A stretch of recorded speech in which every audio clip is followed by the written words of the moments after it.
am Dr. Yashavanth, Consultant Gastroenterologist. I am here to bring about awareness about hepatitis. Hepatitis is an inflammation of the liver. It's an interaction between the protective factors and the harming factors within the liver.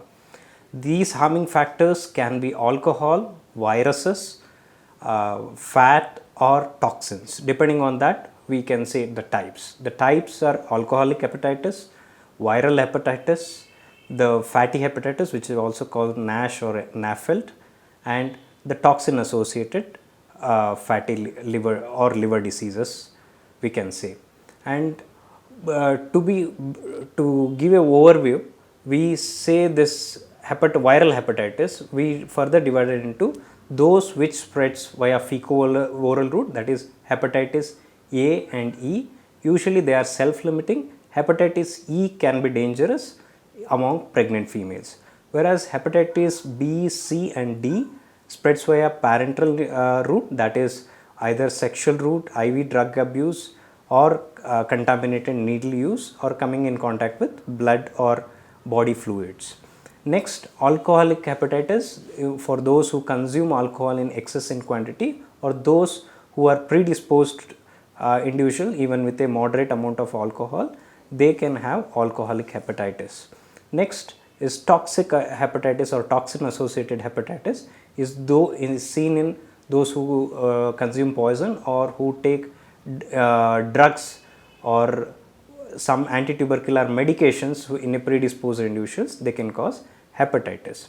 Why is it important to know about hepatitis is the end stage of liver disease goes via hepatitis, means patient will have normal liver and they go to hepatitis, then they reach the end stage liver disease or what we call it as liver failure or hepatocellular cancer. The gap between the normal liver to the end stage liver disease is quite big, and it is the hepatitis through any insult, either alcohol as I mentioned or virus or toxins. And this, if we notice in the earlier phase, is largely reversible and at least we can halt the disease progression.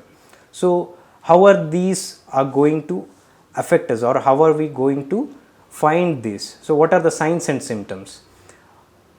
Importantly, most of these are asymptomatic, so that's why who are at risk in the sense who are already known hepatitis B and C, those who consume alcohol, those who are have a family history of liver disease, those who are diabetic, those who are obese, those who are on medication without any consultation. These are the patients who are at higher risk of developing hepatitis. They should see their gastroenterologist and hepatologist and follow up accordingly.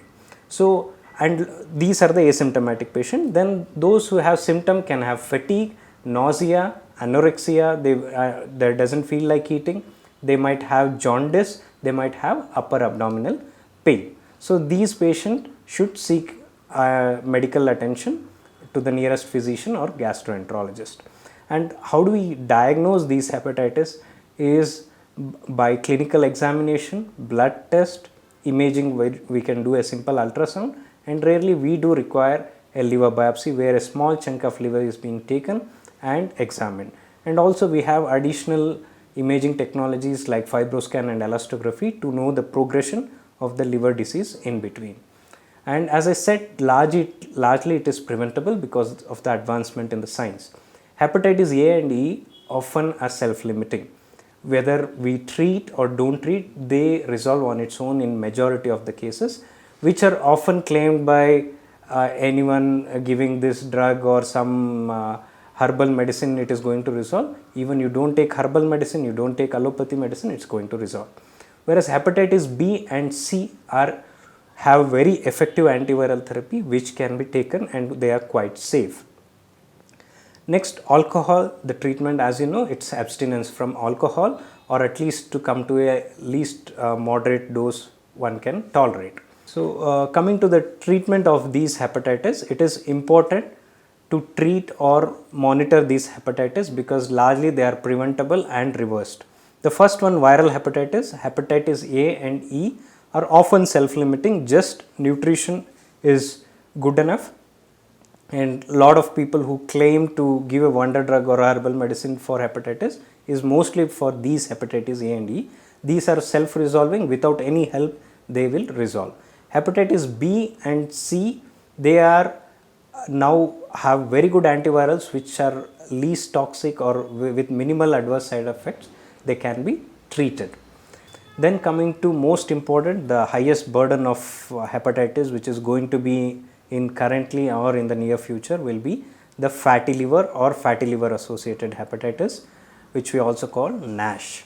So this is important in those who predisposed individual, like those who have history of diabetes, those who are obese or family history, those who have liver disease, or those who have predisposed for any other condition. These patients should check their LFT and check their liver imaging through either fibroscan or elastography, and it should be sequentially monitored. The treatment is very simple in majority of the individual. It is just the lifestyle changes and reduction of weight, and it will bring down drastic changes in their liver morphology and functions, and only very few percentage of fatty liver patient will require therapy. And lastly, toxin associated hepatitis or drug associated hepatitis. For this, avoid taking with over the counter medications and avoid taking medicine which are not prescribed by any registered practitioners. This will avoid most of the hepatitis. In case, in spite of these, patient further progresses, we need additional evaluation and we need to see what stage they are in. At the end stage, most of these liver diseases will require a liver transplant, but it can be largely prevented with a proper screening and management by a specialist in the field of gastroenterology or hepatology. Thank you.